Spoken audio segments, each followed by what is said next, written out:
All right, today we're diving deep into the life, career, and legacy of the 44th President of the United States, Barack Obama. He's a leader whose story really seemed to rewrite the rules of what was possible in American politics. So where do you even start with a story like his? Well, I think the best place is right here, with the words that put him on the map for pretty much everyone. This quote from his 2004 convention speech just perfectly captures the wild, improbable journey that would eventually take him all the way to the White House. Okay, so first up, a promise of hope. This is all about his incredible, almost unbelievable rise from being a relative unknown to a full-blown political phenomenon.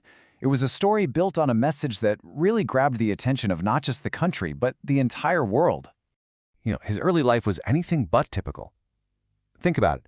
Born in Hawaii to a father from Kenya and a mother from Kansas, he even spent some of his childhood in Indonesia.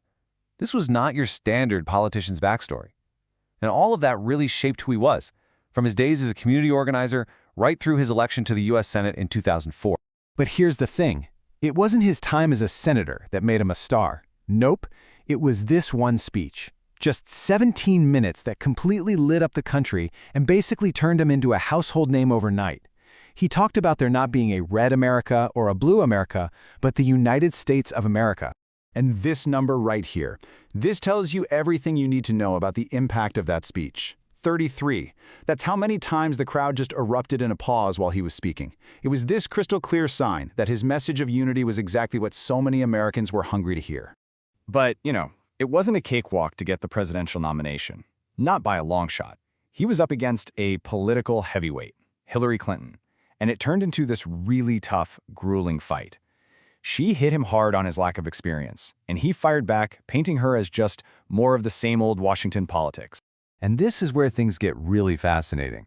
His campaign just changed the game. We're talking about fundraising numbers nobody had ever seen before, powered by small-dollar donors online. He harnessed the internet in a way that was totally new, mobilizing a massive wave of voters and flipping states that hadn't gone Democrat in years. It was less a campaign and more a movement. Okay, so he wins. The Hope and Change campaign is a massive success. But now comes the hard part. The soaring speeches meet the cold, hard reality of actually governing a country in crisis. So, Obama walks into the Oval Office, and he's staring down a massive global economic crisis. But this number, 22 million, that's what really drove his big domestic push. 22 million Americans without health insurance. For him, this wasn't just a policy problem. It was a moral one that had to be solved. And the battle over what would become the Affordable Care Act? Wow, it was an absolute political war.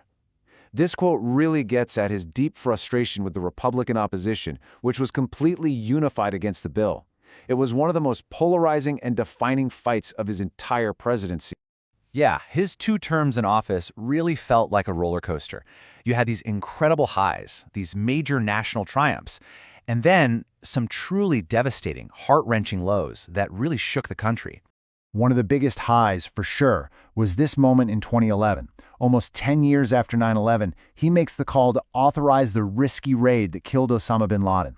It was a huge gamble, but it paid off. For a lot of Americans, this was a moment of justice, and it really cemented his credentials as commander-in-chief. But then you have the complete opposite end of the spectrum. He's called it the worst day of his presidency, and you can just hear it in these words, the raw, unbelievable grief after the school shooting at Sandy Hook Elementary, where 20 little kids were killed. And that raw emotion, it led to one of his biggest and most public frustrations. Because even after something so horrific, he just couldn't get Congress to move on any significant gun safety laws. The political gridlock, the opposition, it was just too strong. So, while all these political battles were raging, America itself was changing, fast. His presidency happened right in the middle of this massive social and cultural shift, a time when the country was really wrestling with some of its core values. So, after 8 years of all that, the highs, the lows, the fights, the changes, how do we even begin to assess his legacy? Let's take a look at what the source material suggests. Yeah, it's complicated, right? On one hand, you have supporters who praise his calm, steady leadership, pulling the economy back from the brink, passing the ACA. But on the other hand, he faced just incredible criticism. From the right, he was accused of being an anarchist, and even folks on the progressive left were often frustrated, feeling he compromised way too much. So where do historians put him in the grand scheme of things? Well, according to the source, the consensus for now is number 12. That's pretty high up on the list. Of course, you have to remember, history is long, and these kinds of rankings can, and probably will, change over time. And he's definitely not just relaxing on a beach somewhere. Since leaving the White House, he and Michelle Obama have been incredibly active, starting a foundation and even jumping into the entertainment world with a huge Netflix deal to produce content on the very issues that defined his presidency. And that brings us to our final thought, which is a really interesting one. The source material points out that as time goes on, more and more Americans seem to feel a kind of nostalgia for the Obama years.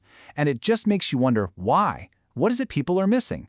Maybe, just maybe, it's that constant, persistent call for hope and unity, even when things got really tough.